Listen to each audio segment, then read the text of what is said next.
Hi all, welcome to my YouTube channel Banking Regulation Simplified. In this channel, you will understand the latest trends of banking regulation, understand in-depth concepts of banking regulation, and also you can use this YouTube channel to catapult your career in the world of banking regulations. Good luck.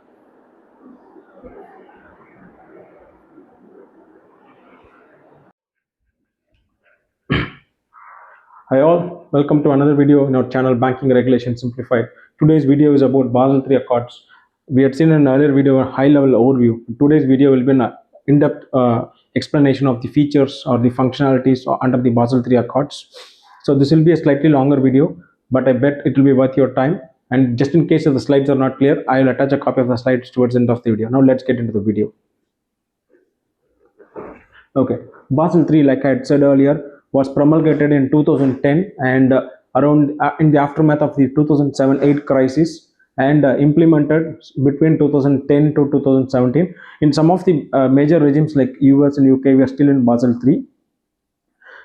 So Basel III is a game changer because it learned the global economic community and the banking fraternity learned a lot of lessons from the failure of the 2007-8 crisis of failure of banks in the 2007-8 crisis. So what happened is as a result, BCBS committee came up with a slew of regulations or features or ratios or calculation methodologies and kind of constraints and impediments to the Basel framework under which banks need to report their RWAs and capital.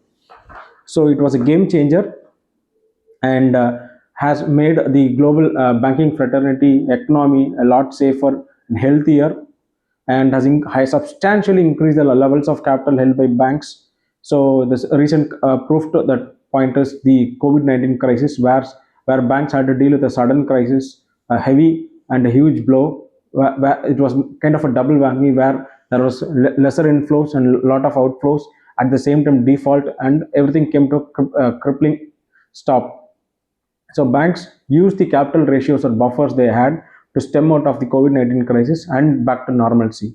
So Basel III in many ways has changed the outlook of the banking regulations and has to be credited for the health and stability we see in the banks' balance sheets globally. Now let's get into the video. So it's a global regulatory framework developed by BCBS in 2010 in response to the 2007-9 crisis. It strengthens the regulation, supervision, risk management. All this we've seen and I've just explained as well. So now let's get into the video further. Okay, this is the much touted three-pillar concept. Pillar 1, Pillar 2, Pillar 3. It was initially introduced under Basel II, but highly refined and got sophisticated and highly regulated under Basel III Accords. So Pillar 1, minimum capital requirements, capital to absorb losses, meaning it has built hard minimum requirements for capital, leverage and liquidity through ratios and calculation methodologies under Pillar 1. Similarly, Pillar 2 is more about regulatory oversight, meaning supervisors have the regular liaisons with banks to ensure whether the regulations have been implemented correctly and accurately, and whether the calculation and the reporting is happening as per the standards stipulated by the regulators. And Pillar 3 is more about market transparency. It's more about an external synergy wherein banks which report the amount of risk and capital under Pillar 1 need to report the same to the wider fraternity, which would include stakeholders, investors, and peer bankers and depositors. Meaning, so on submission of the Pillar 3 reports, each each one of the peer banks or depositors or investors or stakeholders will know the health of the bank, the risk matrix, the amount of capital held by the bank, and it will also help them to judge the performance of a bank and the health of a bank, and also compare it with the performance of its peers. So all this have meant that Pillar 1 is ensuring that the amount of safety cushion has increased. Pillar 2 is ensuring that supervisors have the regular liaison with banks to check the implementation. And Pillar 3 is ensuring whatever amount of risk or capital that is held within a bank is duly informed to the wider audience or the wider public. So now let's get further into the video. Okay, Pillar 1. If I were to break down the components of Pillar 1, it will be credit risk, market risk, operational risk, liquidity coverage ratio, net stable funding ratio, additional capital buffers, and leverage ratio. So like I said, the objective is to increase amount of capital to ensure uh, the levels of capital are high and adequate to handle any kind of crisis. Capital requirements have been split across multiple ratios, which we've seen earlier and we shall see now also. Risk coverage, meaning the three primary types of risk banks would have is credit risk, market risk, operational risk. They have been excessively explained, and the calculation methodology and the reporting formats and the process and the accounting methodologies have all been defined under these requirements. But we will not get into that depth today, because that will mean we get into the uh, regulatory publication itself. We are still not there, but we'll get to understand what these are comprised of at a high level. Leverage ratio, like I said, it's a game changer under pillar one, meaning it ties the capital to the exposure, meaning even if the RWA and capital levels are highly underestimated or underquoted, it will still, the tying of the tier one capital to the exposure will mean banks need to hold a certain amount of capital, meaning whatever rigging that is happening is getting broken. And liquidity standards to ensure they have a high quality of assets for a 30-day period stress period, and for a 12-year prolonged stress period, or for a 12-month prolonged stress period. Then additional enhancements, which we shall see in the coming slides. Now let's move on. Capital requirement, CET1, like I said, is the highest form of capital, either cash or equivalent to cash. It should be at minimum 4.5% of risk-weighted assets. Capital conservation buffer, this is on top of the 8% minimum requirement, meaning this will be forming a layer of cushion or safety when things go really bad for banks, so they don't have to dig into the 8% core capital, but rather uh, utilize the capital conservation buffer, which could be up to 2.5%, meaning they can use this 2.5% of capital, which is calculated against the overall RW of the bank, to handle any kind of contingencies or crisis. Countercyclical buffer. So, like I said, this is a buffer when the economy is hot, lending is high, it is increased to slow down the lending and cool down the economy. At the same time, when the economy is bad or in a bad shape or in a prolonged recession, this is reduced. So banks get that additional capital to handle their day-to-day activities or handle any kind of exigencies, and also do lending from that. So this countercyclical buffer is on top of the capital conservation buffer. Total capital requirement, which would mean it will be about 10.5% including buffers. So tier 1 capital includes CET1 and additional tier 1. Total capital includes tier 1 and tier 2. And the important buffers, capital conservation buffer and countercyclical buffer, are fully comprised of CET1 capital, meaning high quality capital. So risk coverage. So three main types of risk a bank would have. Credit risk, loss from borrower default. In other words, risk of default when you lend money to someone. So we know banks are in the business of lending; they make money and profit out of it. But borrowing money from the public in the form of deposits or from investors, and lend that back to uh, customers in the form of loans, which are a wide gamut of products depending on the customer profile. So the interest they pay for the depositors and the interest they take from their customers towards the loan, the difference is the profit of the bank. So a bank's core business is lending. So, and obviously in times of prolonged crisis or a recession, like how we saw in 2007 or 8 or the COVID-19, when economy comes to a standstill, economic activity also comes to a standstill, and the livelihood of people gets affected, so they will not have enough money to pay their debts, meaning banks will stare at huge defaults or a slew of defaults.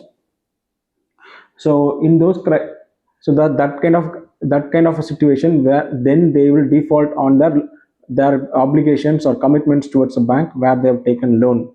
So meaning banks which have lent money to the public for loans would not be able to get back the principal or the interest payment, meaning that there is a default. The default could be temporary or permanent depending on the scenario on hand.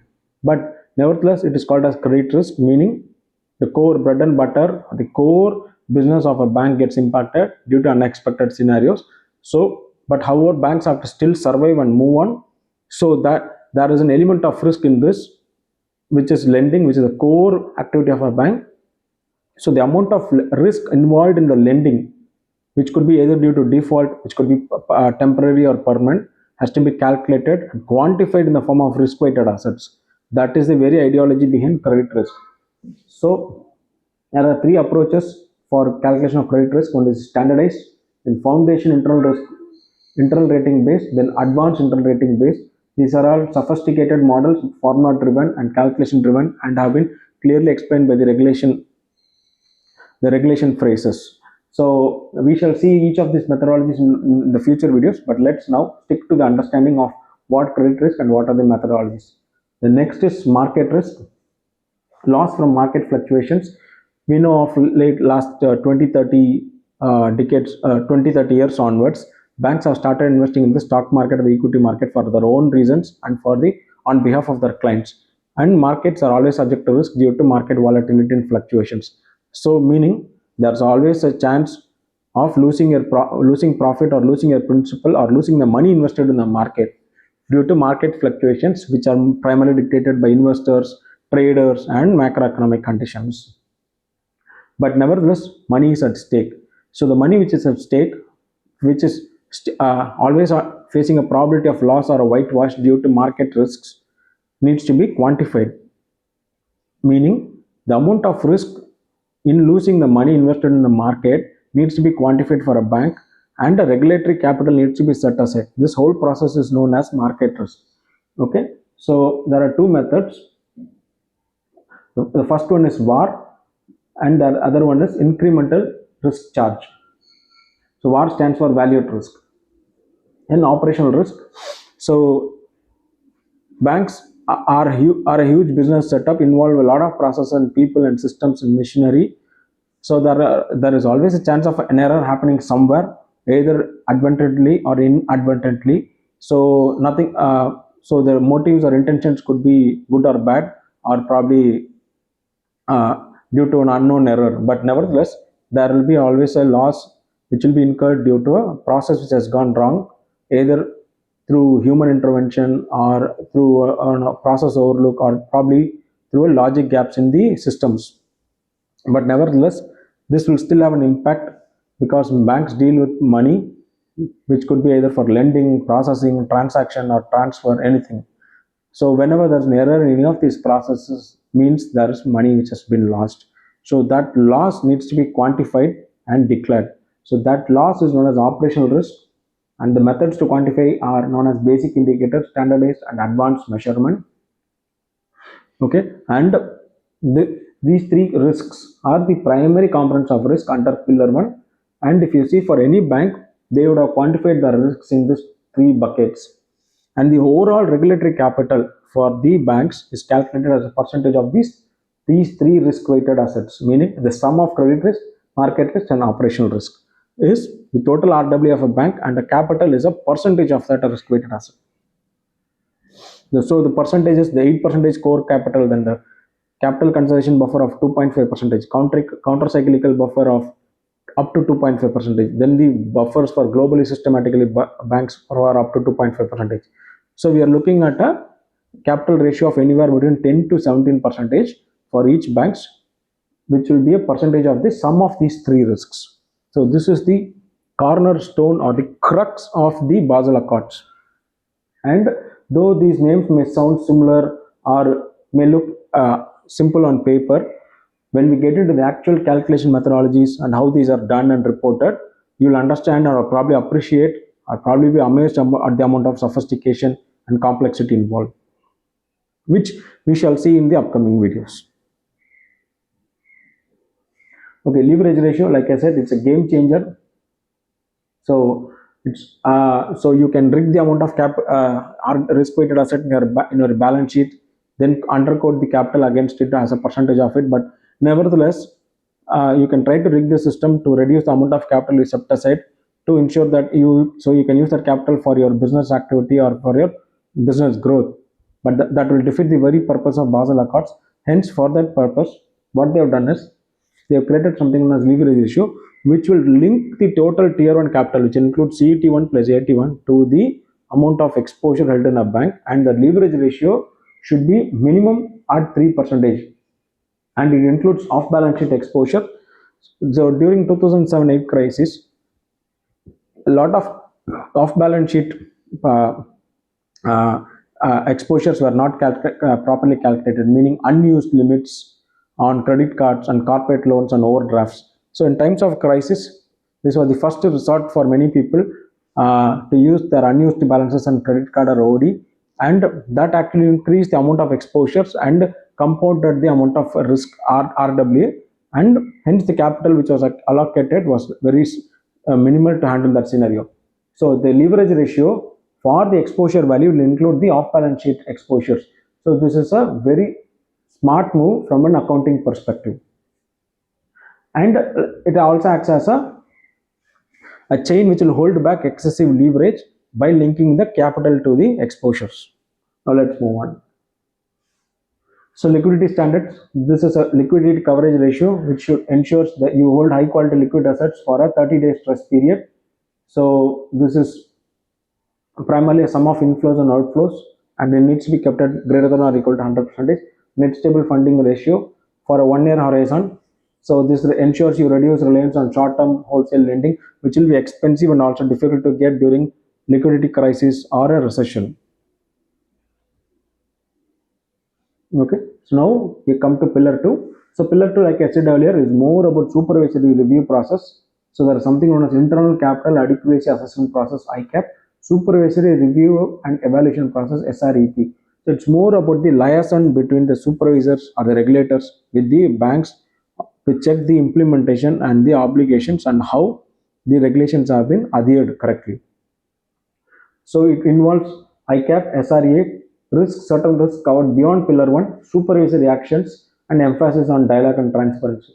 So these will be the five breakdown of the, or five phase breakdown of the Pillar 2. So internal capital adequacy assessment processes, it's a more of a self-assessment with banks relative to the risk profile, and assesses all the important material risks like credit, market, operational, and aligns capital planning with business strategy and control environment, and also encourages stress testing and scenario analysis. Stress testing is nothing but simulated scenarios of adverse macroeconomic conditions, and to see how banks will cope with them, and to see how banks would survive and handle them, whether they will be able to storm that stand that crisis, or will buckle down under the crisis, which will be measured through various metrics, and that is part of the stress test scenarios and stress test reporting. So risks covered beyond pillar 1, concentration risk.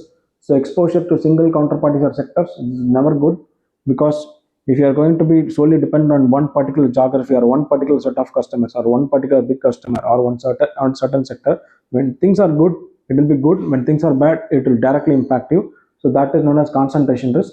It's more of a dipstick method, does not involve a complete calculation and understanding, but more of a high level. But in the future, it will be probably becoming more complex and incisive. And interest rate risk in banking book, IRRBBB, meaning impact of rate changes on earnings and capital, meaning. So this is a little complex concept, but for you to remember, the Silicon Valley Bank crisis and failure was directly linked to IRRBBB. So this needs to be calculated. Basically, it's about understanding the interest rate fluctuations on both deposits and loans with respect to the changes in interest rate by the central banks, and how that will impact profitability and day-to-day liquidity management. And reputational risk, damage from public perception or misconduct. So it's how you are being viewed in the eyes of your peers and the wider public. And risk is being quantified to that, which could probably mean the amount of risk. Uh, uh, the quantification of risk would probably mean the amount of market capital which you may lose as a direct aftermath of that incident, or probably the higher cost of lending for you or borrowing for you due to damage to your reputation. Strategic risk, poor business decisions or failure to adapt, meaning, so There are banks we see they always look for growth. Either they'll open offices in new markets or new geographies or acquire peers. So sometimes it works, sometimes it does not work.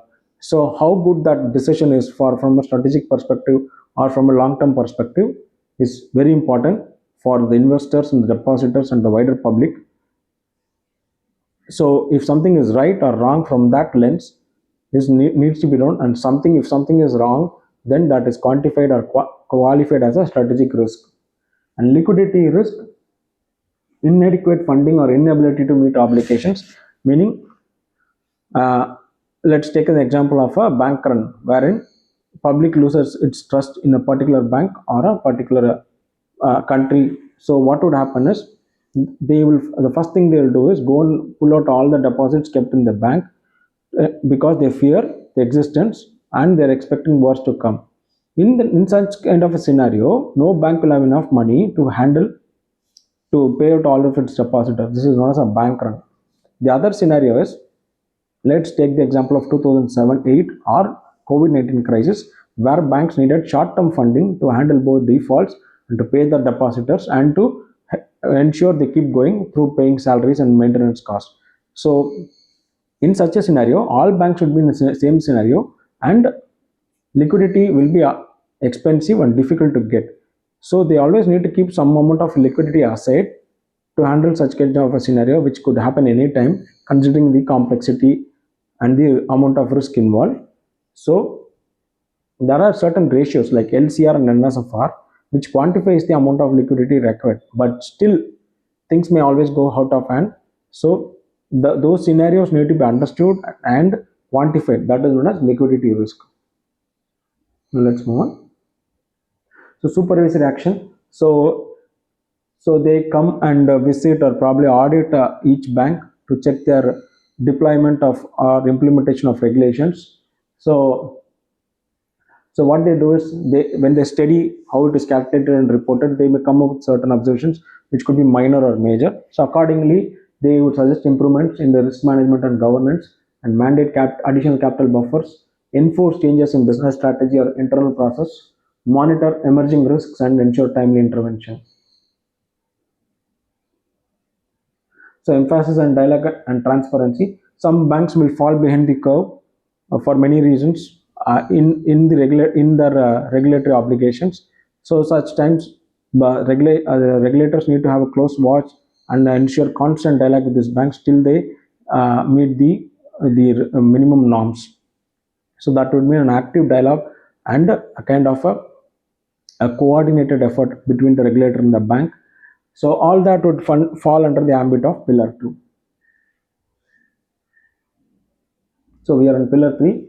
So like I said, it's about disclosures to the wider public. So if I were to break down it into 5 parts, it's key disclosure requirements, frequency and format, benefit to stakeholders, governance and oversight, and enhancement under Basel III. Okay. So the key disclosure requirements is the capital structure, details of tier 1 and tier 2 capital components, capital adequacy, so risk exposure, breakdown of credit, market operation liquidity, risk management practices, governance policies and internal controls, leverage ratio, liquidity ratios, which is LCR and NFR. All these need to be disclosed under the Pillar 3 norms. So the frequency and format is either it's quarterly and annual, or the frequency is regulated or dictated by the regulators. And the templates are standardized for each regulation, for each jurisdiction by the respective regulator, and the report or the information needs to be published in that standard format. And it should be available on bank websites and on investor reports, meaning the annual publications of the bank's report. So benefit to stakeholder, understanding of financial health and risk appetite. It improves or probably influences the confidence that depositors may have in the bank stability. Regulators, so they will also see what the fault lines or the red flags in the bank's business, and probably alert through the Pillar 2 mechanism where they initiate dialogue with the banks. So this will be used for rating agencies and for analysts to give a proper or correct risk rating for the banks, bank, and also for analysts to understand how the bank has performed with respect to its peers and how the future would look like. So this will influence, in other words, the stock price of the bank. Okay, so governance and oversight, disclosures reviewed by senior management and board committees, integrated with ICAP and overall risk strategy, subject to internal audit and regulatory scrutiny. So this all will come under the governance and oversight. So there will be more of a liaison between the senior management and the board with the regulators, and how that can be integrated with ICAP. ICAP is more of a self-assessment for each bank, and so and also this will be regularly audited either by the bank or by the regulator. So this is a sneak peek about me. I hope you enjoyed this video. Like I said, I will attach a copy of the slides towards the end of this video. I hope you like this video. For more such videos, do share, subscribe, like. Thank you. Good luck.